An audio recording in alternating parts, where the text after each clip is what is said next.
All right, what's up, everybody? I'm still working on an intro, so I got my man Joey Yak working on a new intro for me. But this is the Work Wherever podcast. I'm Roy Edwards, and I have with me a good friend who's a repeat on my podcast. That is Katrina Ghazarian. Hey, Katrina, how you doing?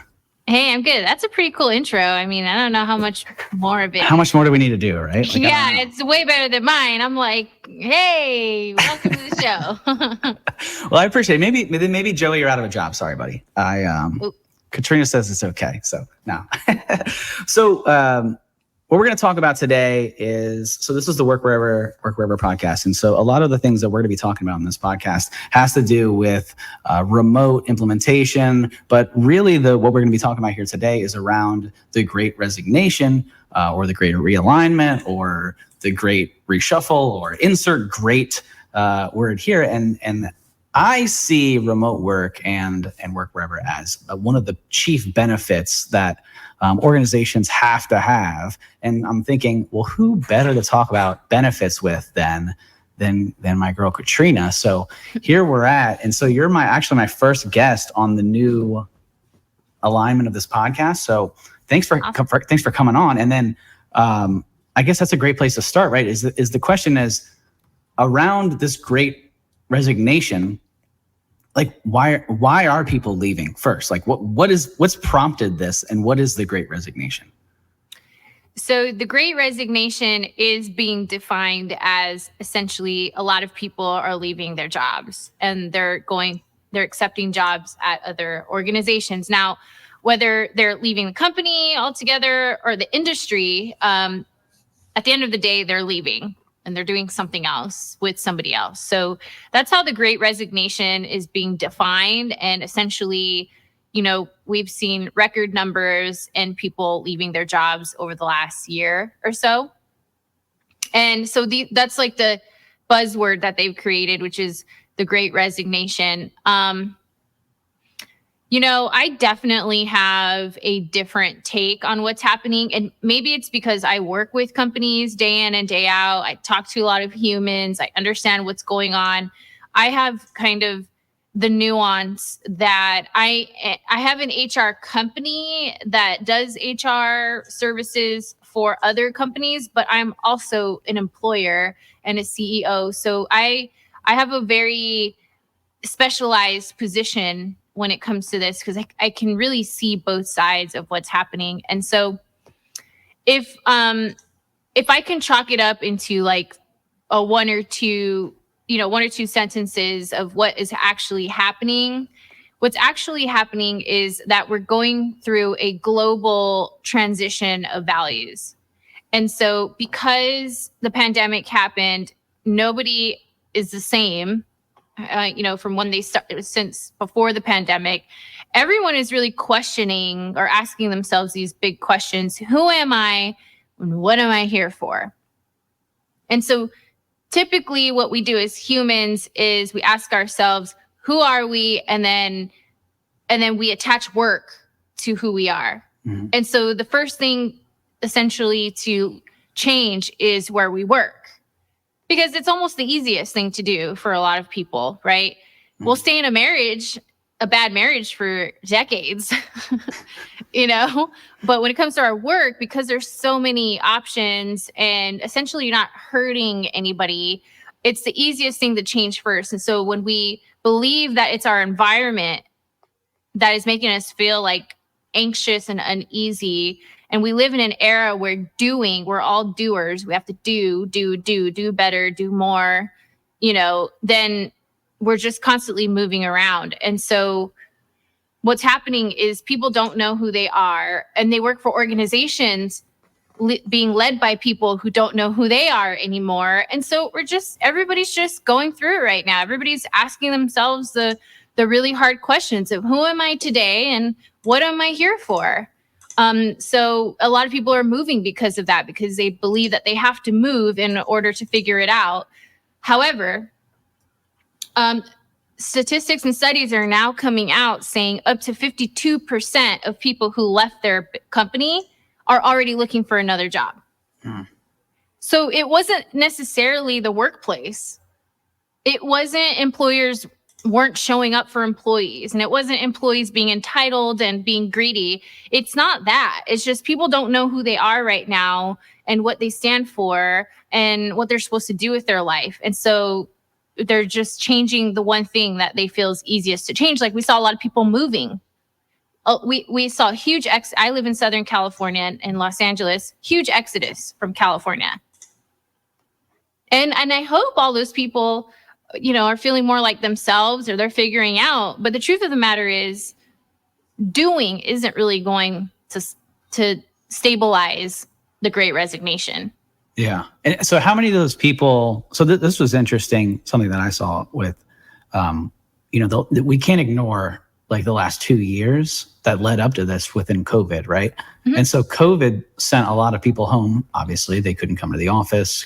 Places were closed unless you were a essential worker. But even then, essential workers saw a break at, and maybe it was a couple of weeks or a month or whatever, but there was still a break where everything seemed to stand still for a second. And a lot of the employees that I've seen, talk to, or that have applied to positions within our organization, their lives are so drastically different from 2 years ago. Maybe they live in a new county, they moved out of the city, maybe they moved to a totally different state. And so now organizations are faced with, okay, well, we're going to go back to normal. It's 2019 again, everybody come to the office. But maybe some of those people, like you're talking about that mass exodus out of California, maybe they don't live in California anymore, and their boss is like, hey, come on back down to downtown LA. How much are we seeing that as playing a role in people moving? It's just their lives are, they're no longer wanting to go back to metropolis. Maybe they want to leave the cities, or they want to become in a remote employee full time. Is that playing a role at all? It is, but I don't think it's playing as big as a role as the news or media is making it out to be. I think employers are as employees were moving, employers were mostly keen on that happening. And so I don't believe employers are asking people who moved out of state to like come back to the state. I think there's like a certain level of acceptance. Like, okay, those people are there. We don't expect them to come to the office, right? Mm-hmm. So I don't think it's happening to that scale. However, I think where it can be happening is the people who didn't move. They're still local, and the office is open, and employers are asking them to come back, a couple of days a week. And maybe those people are like, I don't want to come back at all for a various amount of reasons, whether even driving. I live in LA. So even if you live like 12 miles from a place, that's like an hour in traffic. Yeah, right. So, I think that there's a lot of moving parts happening. And I think we have to find out for any reason, why are people resistant to going back to the office if it's convenient for them to go to the office? Why are they resistant to it? And two, find out what do they want then? Or even help them be open to, if the office is like 10 minutes away, maybe try coming back a couple of days a week, see how that goes. And if you don't like it, then fine. But I think that we're prematurely making decisions without really knowing what the experience is going to be like, because we're used to it now. We're used to like being home. My friends and I joke about this all the time. It's like, I think I went to a play. I went to a concert and I went to a play. And both at the concert and both at the play, I had people like behind me that were kind of loud. And I had to question, like, am I just used to like not having people around me while I'm enjoying something, or is it just the luck that I have people who feel like they need to talk and argue or whatever during the entire show? So, I mean, I got used to things being a certain way after, once we were in it for like a year. And so even for me, I'm like, do I really want to go there? Do I really need to do all that? So I think people, I think it's okay to ask employees to come to the office if it's convenient for them. And if it's not okay, if the employees feel like it's not okay, I think that as an employers, we have responsibility to find out why. And so how many of these questions, in this process, which I think you're raising huge points here. Whereas it's a decision that you have to make with your employees. Right? You have to ask these questions as to say, do you want to come back? Why don't you want to come back? Why do you want to stay remote?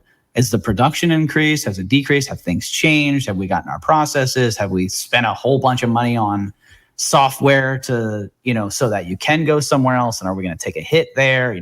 These are all things that business owners and managers are having to go through. And part of that is understanding your employees and how they work and are they engaged and building that culture, which I think that prior to 2020, culture was seen as what happens in between walls. And it was, how well do these people get along? Put a ping pong table in the break room, right? Put massage chairs down the hall so people can go in there and have fun while they're at work. What are they doing at massage chairs and having fun? I don't know. That was a thing. Did you not have? There's no massage chairs at Game Day HR. No. Even like a nap. One of my clients have a nap room, and I'm like, I wouldn't use it. Do you guys have those types of perks though? Did you have like ping pong tables or anything like that? Well, I mean, we had Netflix on a TV in the break room. That's like, and they would like the team members would get together and watch a movie together during lunch, and they every day for lunch they'd get together and continue watching the movie. And so, I mean, I think where you're getting to is you have to. Sometimes we put these overarching labels on the future of work or the entire workforce. I don't know if you saw my post yesterday that Bamboo HR they were like, in a survey, blah, blah, blah, 38% of employees feel like they're less valued than they ever felt before. Yep. It's like, okay, that sucks, However, you go deeper and they surveyed 2,000 people. That's a really, really small sample of the entire workforce. And now I'm not saying that that people aren't feeling valued, but what I'm saying is us influencers really enjoy, making these big statements without really having enough data to make those statements. And then we make those statements and everybody's like running around with emotions and I have to do something. What do I do? Or their hopelessness or distress or whatever that looks like. So even remote work, I see people, it's like everyone should, like the office is done. Everyone should work remotely. Well, some people don't want to work from home. It doesn't work for them. They want to go to an office.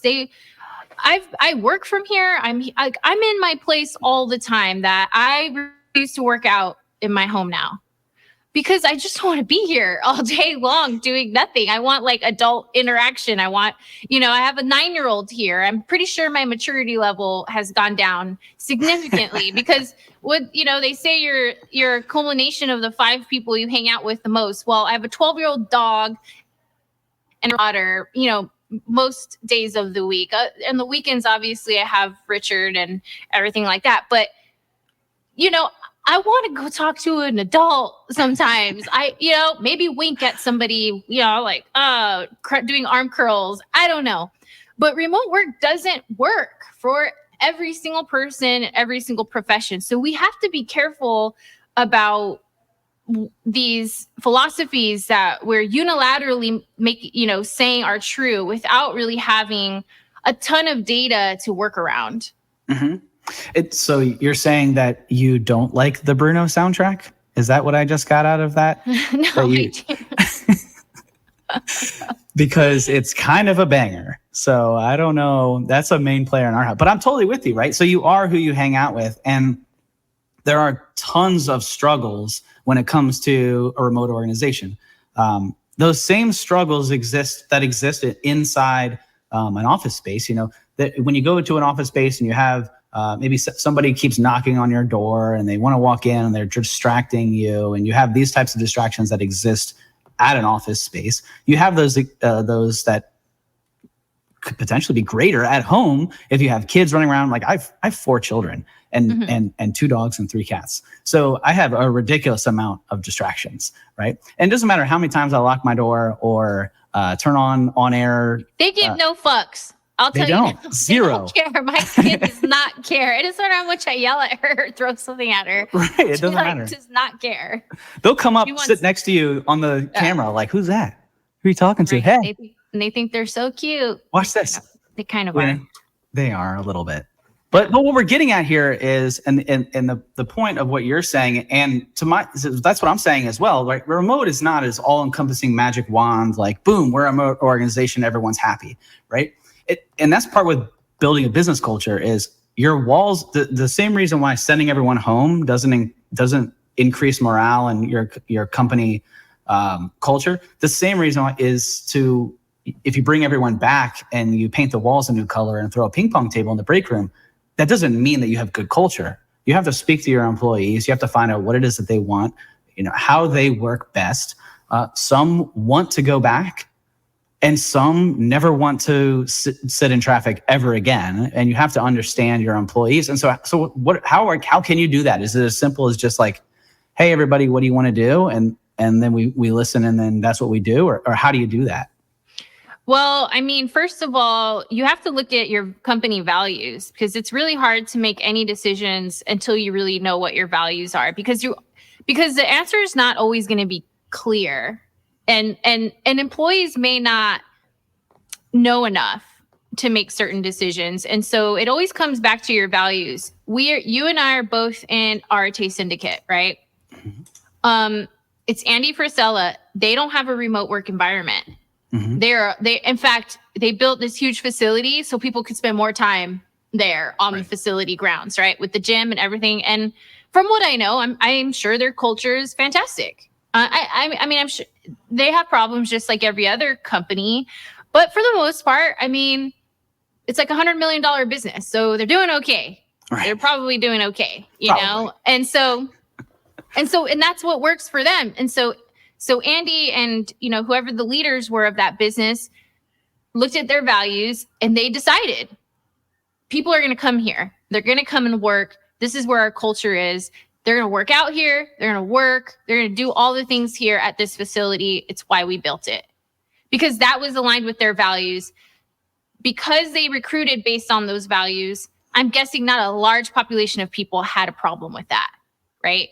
So it really comes down to your values as an organization. So you have to remember, you're not going to be able to give all employees everything they want all the time. It's impossible. You won't please all of them. So you take the data, you do a climate survey, for example, make it anonymous, ask certain questions with a scale of like 1 being strongly disagree, 5 being strongly agree, and make these statements about coming back to the office, for example. Like I would love to come back to the office, 2 days a week. Strongly disagree, strongly agree. I don't want to come to the office because I don't feel safe. Disagree, agree. And you start taking the data. And the reason why you want to put them in numbers is because it's easier to quantify the data. It's easier like a Likert scale? Consolidate it. So if you do like fill in the blanks, it's really hard to consolidate that data. Yeah. But if you're doing like 1 to 5 scales, it's easy to consolidate it because you can see, okay, well, 65% of everybody said this, right? Mm-hmm. So you do an anonymous climate survey. Number 1, you take the data. Actually, number 1, your values. Number 2, do a climate survey. Number 3, look at the results of that survey.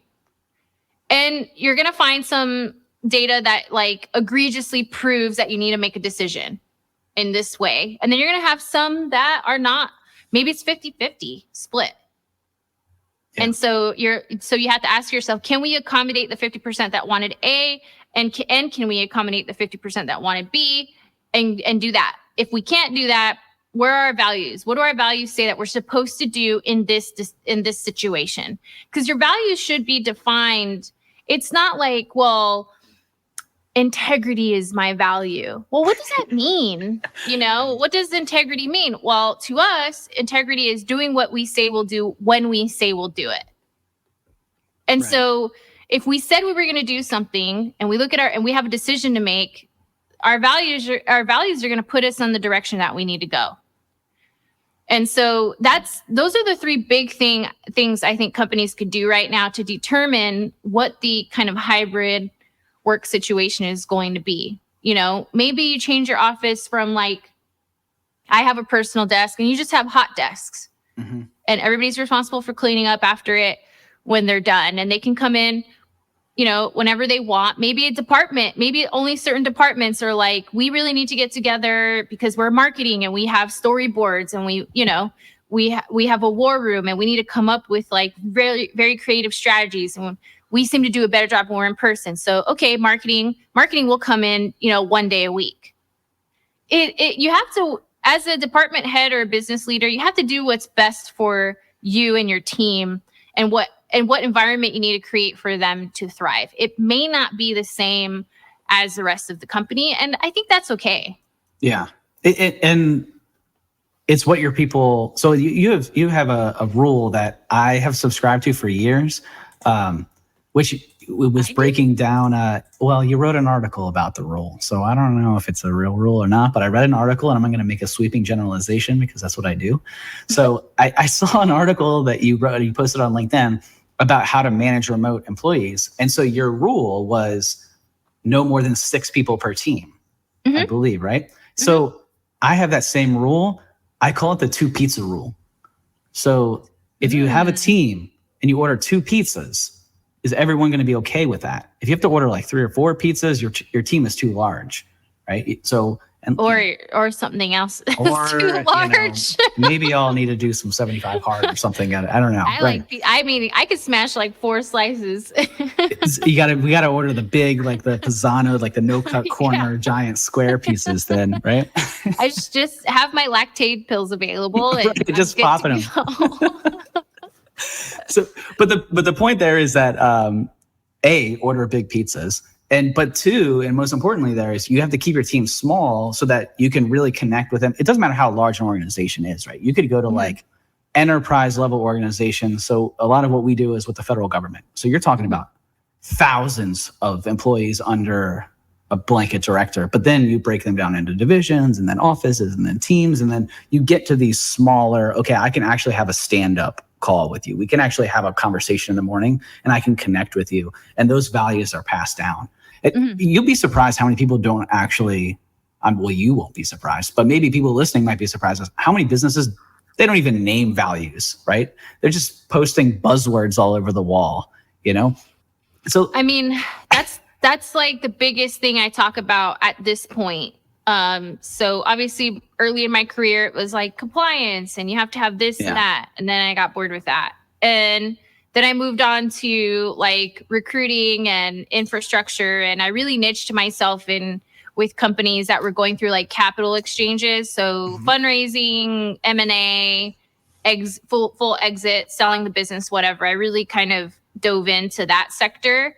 And that was fine. Now it's like, fuck your values, bro. Like, you don't even know what they are. You don't know what they are, and you don't even know what they mean, and you don't even demonstrate them yourself, and you don't even hold employees accountable to them.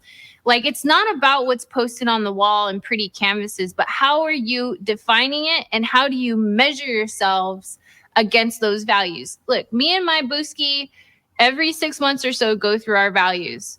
And honestly, what I've realized is values creates a language for you, for whether it's your wife and your family, whether it's me and my friends, whether it's multi-generational conversation, whether it's employee, like values is a language that we all can understand. And also it really helps when you're having the difficult conversation. So instead of like, hey, you didn't take the trash out last night, you don't care about having a clean house, or you don't care about helping me, you don't care.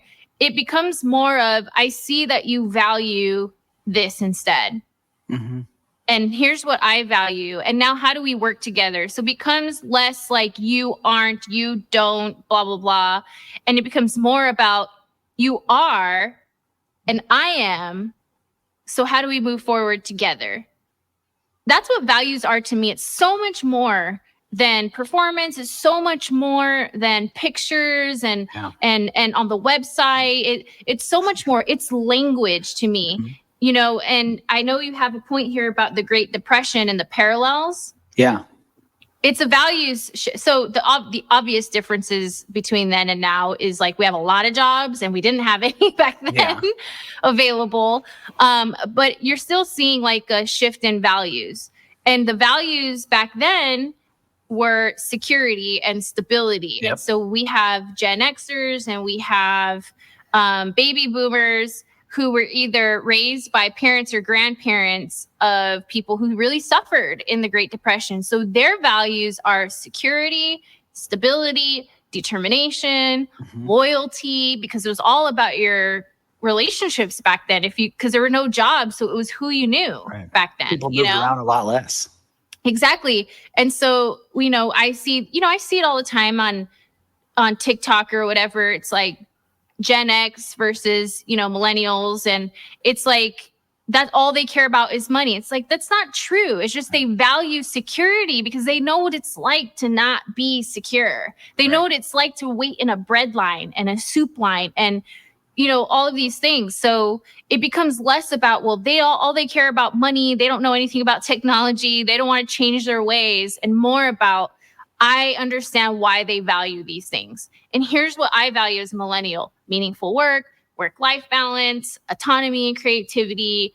And me particularly, I have like a penchant for authority. I don't like it. So I started a business, right? So now I can go communicate with my mom and dad because I know what they value. They know what I value. And now we get to make decisions together on how we get to fulfill both of those things. Yeah. So I'm a millennial as well. We're actually similar age. I have you. I'm a little bit older than you. Because I'm 25. Right. Obviously. My maturity level is 21-year-olds. Right. But when I left, so to your point of that, right? So I do believe that we are due for, and thank you for reading my posts, by the way.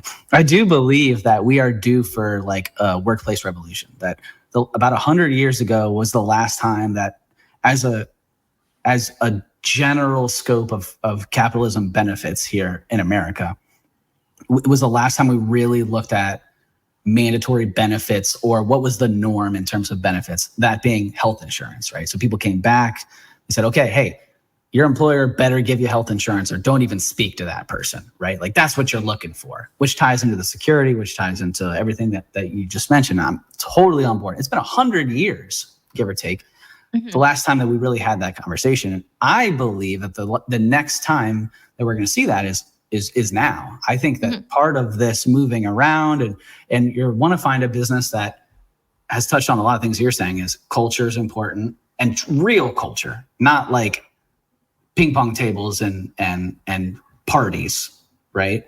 Real culture. And then I do believe why you gotta get on ping pong tables? I like ping pong tables. I like ping pong too, but pickleball courts. Like if you are a company that has a pickleball court, that's a good culture. I will shut my business down and come work for you. I'm coming to this place of pickleball. But like you got to listen to your employees, right? You got to have an understanding of like what's actually important to you, because like like I just said, I'm a millennial, right? When I graduated college, the recession was happening. And so all of these other people are having a hard time. I'm still trying to figure out what the hell I actually want to do in life and who I am, right? Like I was 30 minutes ago, I was just at a frat party, not giving a care about anything. And now you're telling me that now I have to care about this great recession that's going on. I have no idea what that means, right? So I never really went through that. So when I actually started getting jobs, it was more of like, where's the recognition for the work that I just did? What do you mean I can't work from home? The people that I'm doing business with are in another state. Why do I have to sit in an office space? Those were the kind of things that I was having conversations with myself about in my first job out. And like you, I'm not big on authority. So that like led to me starting my own business too. But like building a culture and having that understanding of what your employees want in terms of benefits. So like, I know that you have a list on Game Day HR, which guys, go check out this list. Go to Game Day HR. I'll hit you a little. I had a little guide there down below so you can learn more at gamedayhr.com. But there's a list of 44 best company perks that you guys have posted up there from January of this year. And I love this list. I went through it, but I love that the first section there is health and wellness. Because to me, health and wellness is one of the things that's been drastically overlooked, even in a remote organization, because the statistics around people who are working remote is they're working longer hours because they feel guilty because they're at home. So they work, instead of working your traditional 8 hours, they're working 10 hours, and they're actually working up to an entire day more because they feel like, I'm always in the office, so I'm actually going to work on weekends. So how can businesses, knowing that people are going to be killing themselves through the stress, what are some things that they can do with health and wellness for not just remote employees, but employees in general? Yeah. So, I mean, I can tell you what we do. Yeah, please. And anybody listening can, if you can do that, I think it's good. And obviously you want to see if they even want that. But so we have unlimited PTO policy with a mandatory 10-day off every year. Mandatory, as in they have to take that. They have to take it. Yeah, they have to take it. And I am on them about, like, when's your next I had one that just took 4 or 5 days, a couple weeks, last week, I believe it was. So I'm like, okay, when's your next one? You know? Yeah. So, and I'm on top of it, and I make sure that they're taking that time, because I take my time. Listen, did it take me years to get to this point? 100%. So if you're like a new business owner, let me tell you, you're not going to be able to take an unplugged vacation for at least 5 years, at least. So I hit my 5-year mark, and I made it a point to develop my team so much that they didn't need me whatsoever. And so I took like my first unplugged vacation last November, and I've been in business since 2016. So once I established that this is what I wanted, I made sure all my employees had the same benefit, right? And you could do it sooner. I mean, you should do it sooner. But you know, my team, they're so dedicated to the company winning, that I have to. I excuse my language, but it's like I call them like stubborn little effers, because I'm like, don't work, and they're like working, and I get emails at. So I can only do so much, and to the point of like I get upset with them. But they're just so into it. They're so into doing what they're doing that I can only do so much. I can only prevent them from logging on to their Gmail at certain hours of the night, you know? Yeah.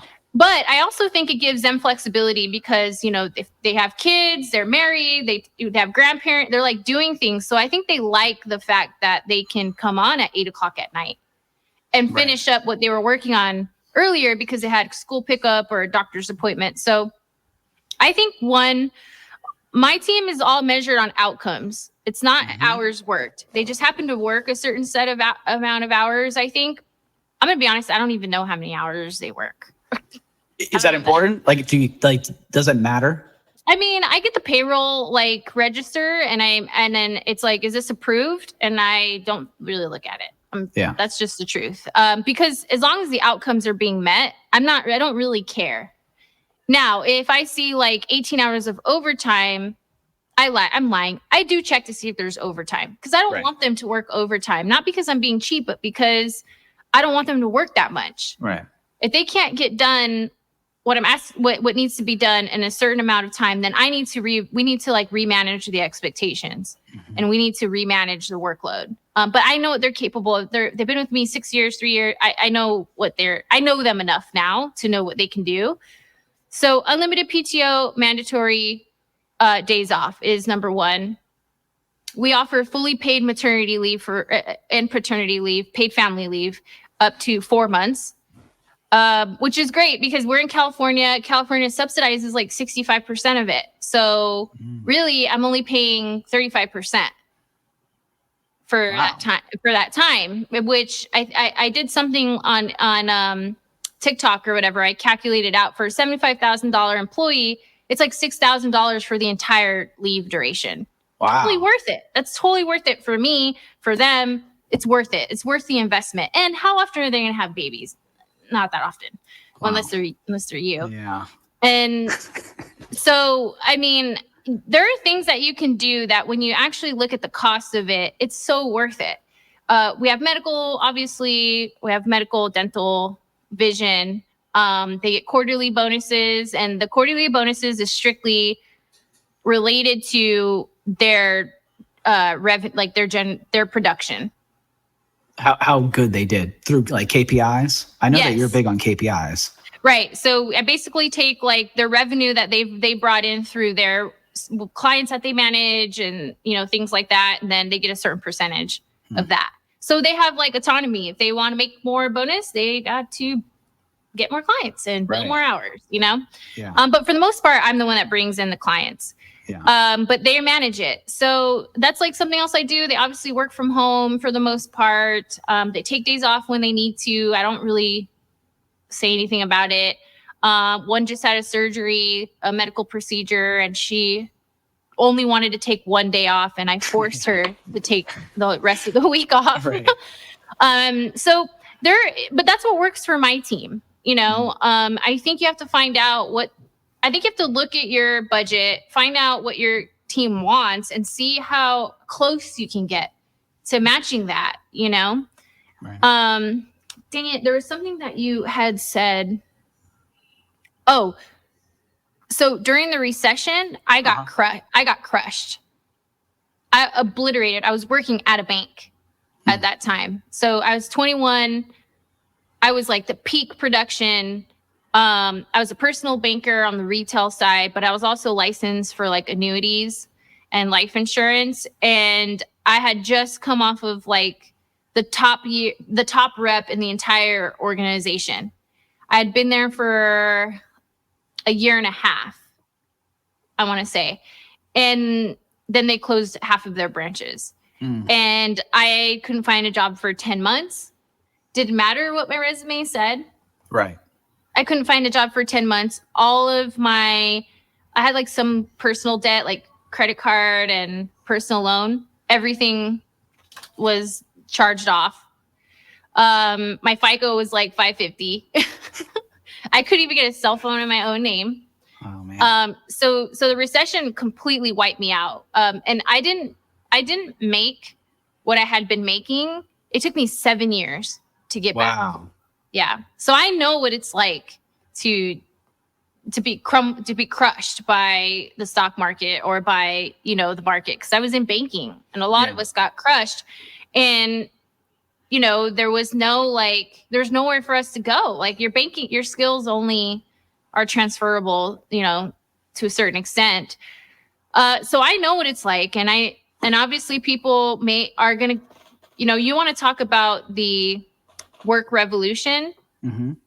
I'll tell you what companies need to do right now, what they should do, and what really it benefits them in the long run. So before it was benefits. So now the work revolution is caring about the whole human.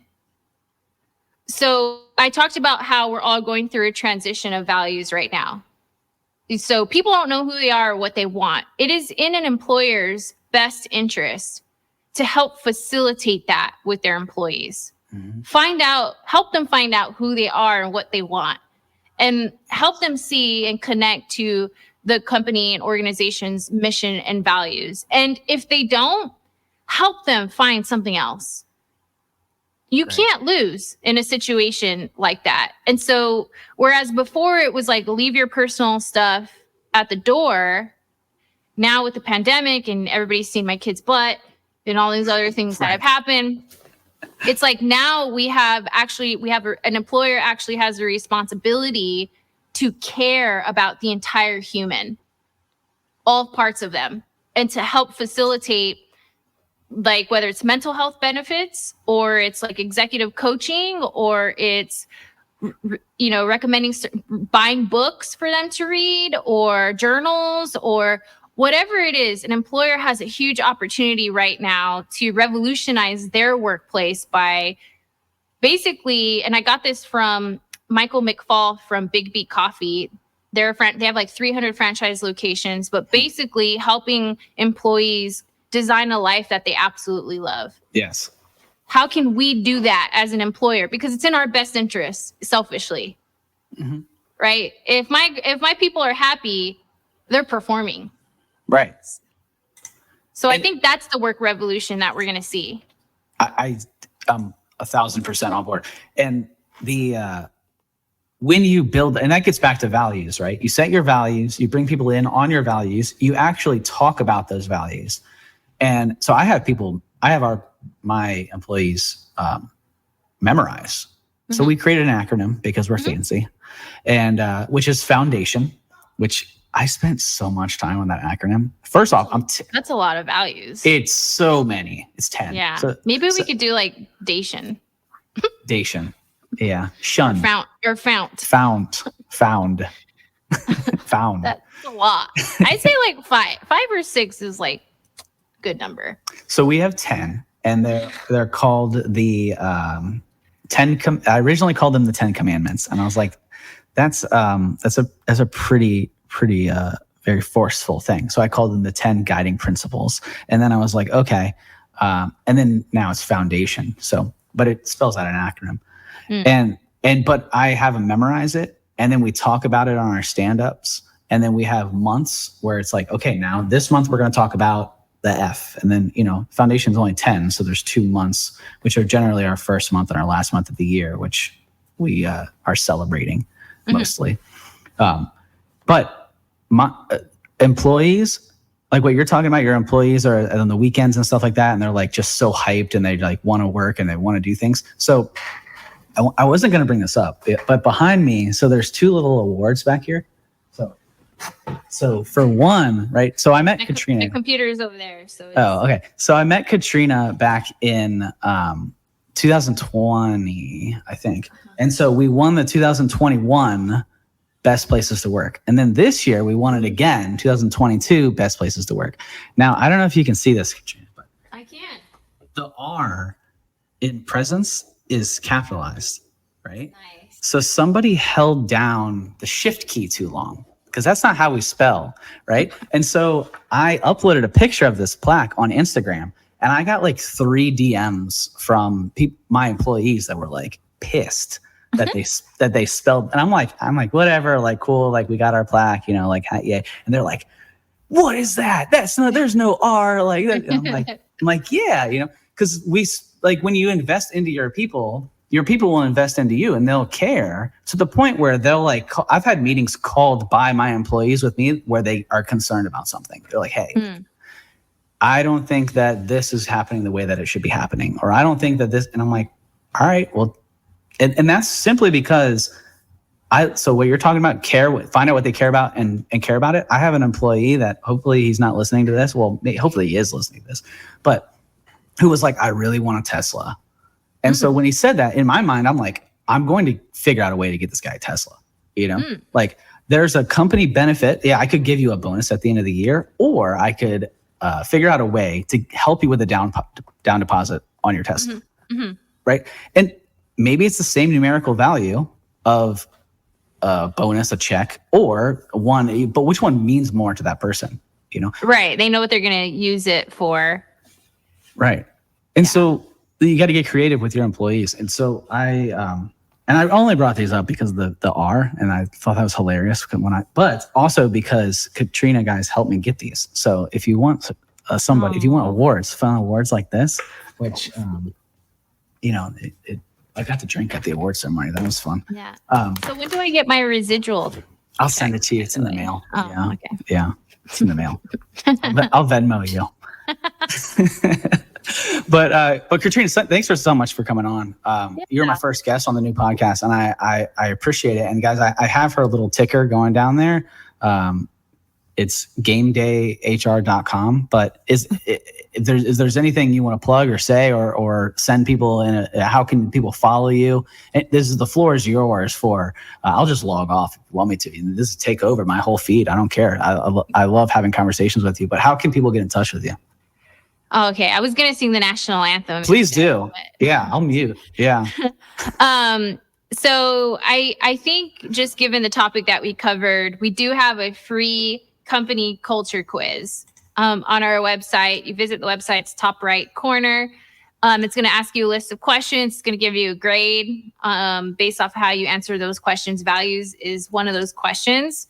So take that first, just to get curious about where should we prioritize our efforts right now. And, at the end of the day, we can talk about culture, but if your company is still in survival mode, so meaning you're out of compliance, there's risk of, liability, getting sued, claims, penalties, things like that, that comes first. You have to kind of get yourselves out of survival, and then you can focus on the culture part of it.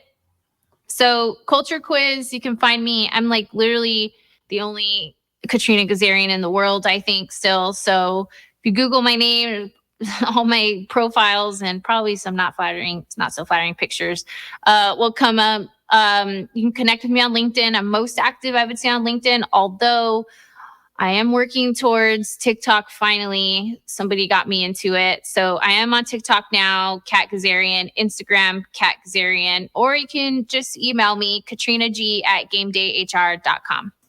And you guys better do that. And follow her on TikTok, because she does the best dances. She does all these like hand. I only have 40 followers. I don't follow you. I'm not on TikTok. Yeah, I'm not on TikTok. I'm not doing the dances though. I will tell you that.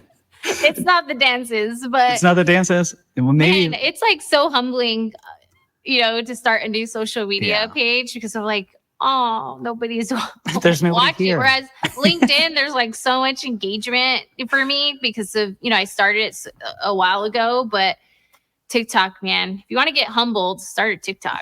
Right, go hang out. No one's going to watch your video.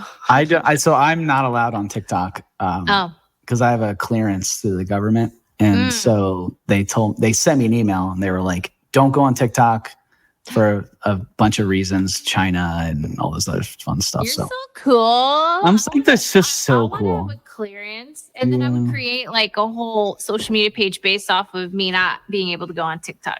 Right. Well, now I'm going to do that. So clearance. That's why my name is different on all the different platforms. It's like impossible to find me. I kept calling you Gregory. That's right, because that's how I show up. Or if I would have had that's how I would show up if I existed on that platform. But Katrina, I really appreciate you coming on, big time. Guys, go follow her, connect with her, and we're gonna have to do this again because constantly. Well, maybe we'll just start our own one live every week. So if ever I can't book another one, I'll come back to you. Let's do it. I'm serious. We'll just create our own podcast together, and then we can be best friends. So we'll be like work wherever, kind of. Work wherever, unless it sucks, because HR sucks. Awesome. All right. Thanks, Katrina. I appreciate you so much. Thanks for hanging out, guys. Check us out on, where are we? I don't even know where we're at. I think we're on YouTube. We're on LinkedIn, all those other podcasts, basically wherever your podcast is found. Right now, you can still go to innovariepodcast.com. That's our previous podcast. We are going to rebrand, and we'll have a new URL on that in the future. But for now, go to innovariepodcast.com or find us at Capital Presence on YouTube. And thanks again, guys, for hanging out. Until next time, see you.